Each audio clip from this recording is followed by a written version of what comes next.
पहले सर मेरे को इंपोर्ट करना है और इंपोर्ट में मेरे को क्या क्या स्टेप फॉलो करने होंगे। आज हमारा देश 5वें नंबर पे रुका हुआ है। क्यों रुका हुआ है?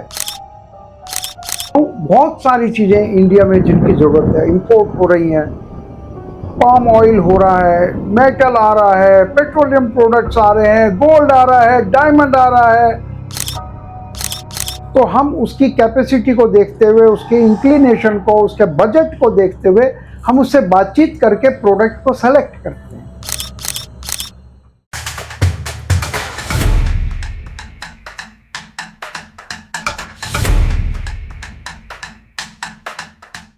सर बहुत बहुत नमस्कार आपका। नमस्कार राहुल जी। सर सुभाष शंकर जी का सवाल है जो कि आपके फरीदाबाद से हैं, दिल्ली में जो फरीदाबाद है वहां से हैं। जी। उनका सवाल है सर मेरे को इंपोर्ट करना है और इंपोर्ट में मेरे को क्या क्या स्टेप फॉलो करने होंगे। और मैंने सोशल मीडिया पे सारी वीडियोस देख ली, सब अपना कोर्स बेचने में लगे हैं, कोई भी डिटेल में बताता नहीं है कि एक्चुअल में स्टार्ट कहां से करें, क्या स्टेप पहला होगा और क्या स्टेप आखिरी होगा और उसके बीच के क्या क्या स्टेप होंगे।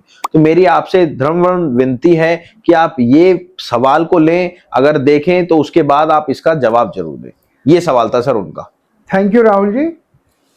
देखिए, ये जो इंपोर्ट और एक्सपोर्ट है, मैं सिर्फ यहाँ ये एक मौका, मेरे दिमाग में एक बात आई है, ये करना हमारे देश को बहुत ऊंचाई पे ले जा सकता है।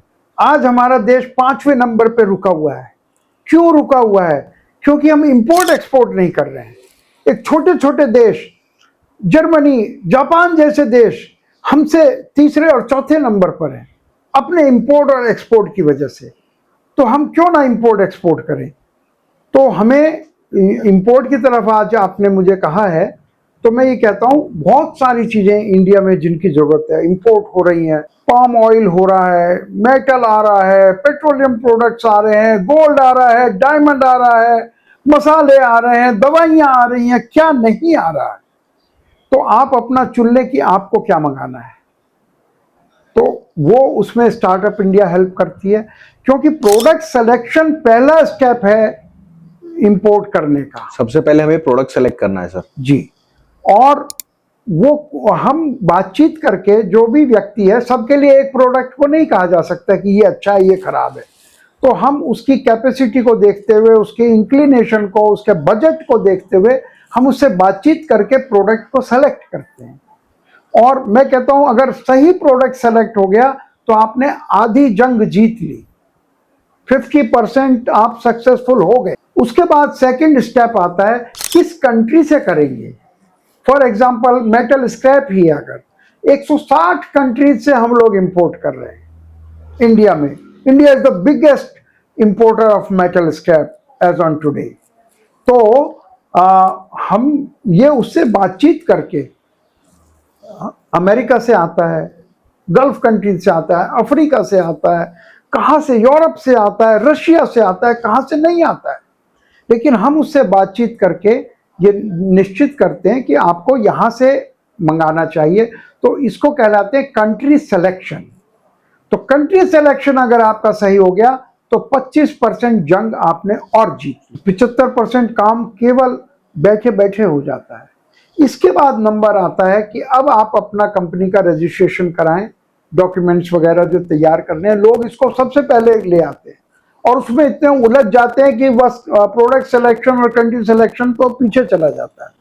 तो हम कहते हैं कंपनी बनाना और डॉक्यूमेंट्स के बारे में जानकारी, ये थर्ड स्टेप है। और फिर कई बार लोग कहते हैं, फिर हम कहते हैं कि आप अपनी वेबसाइट बनाइए। वेबसाइट क्यों सर? इंपोर्ट में वेबसाइट जरूरी होती है क्या?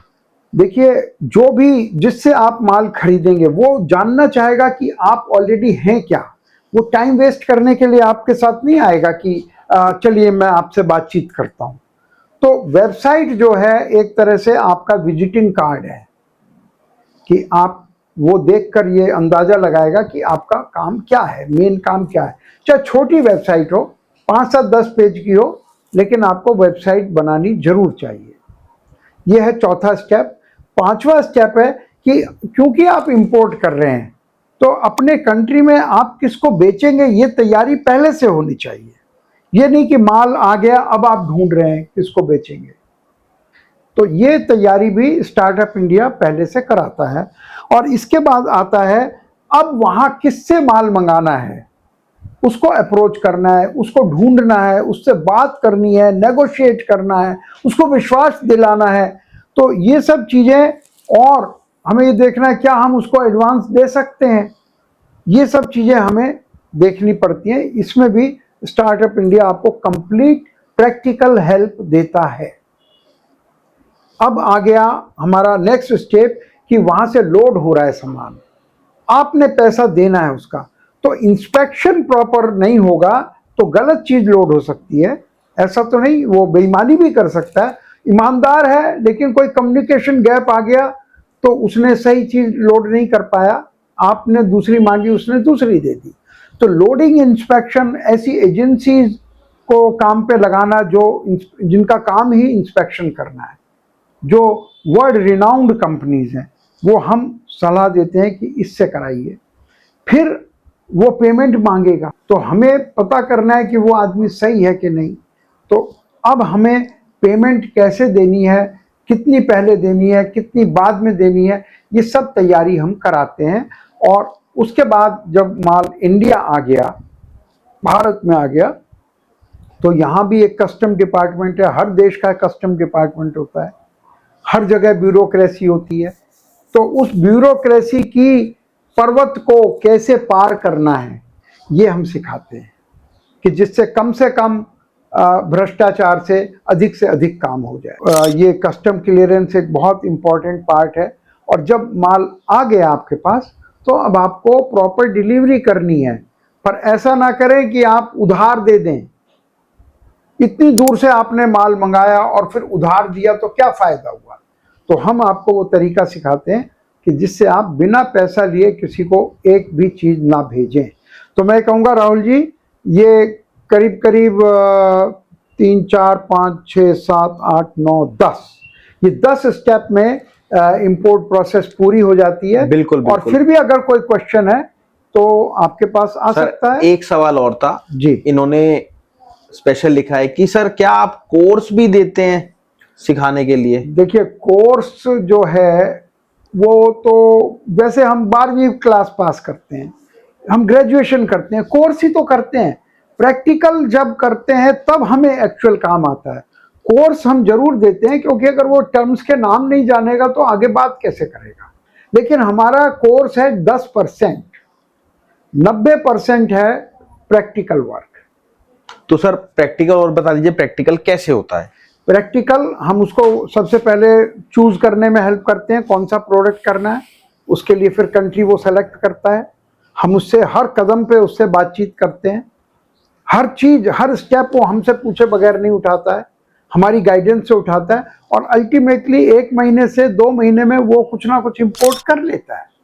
इसी को बोलते हैं। बिल्कुल, थैंक यू सर। और देखिए अगर आप सर से डायरेक्ट मीटिंग करना चाहते हैं, जूम मीटिंग, लाइव मीटिंग, तो आप 1 to 1 face to face sir से मीटिंग कर सकते हैं। नीचे दिए गए नंबर पे कॉल करें अभी और डिटेल लें। चलिए मिलते हैं आपसे अगली वीडियो में। नमस्कार, धन्यवाद, जय हिंद। नमस्कार, थैंक यू सर।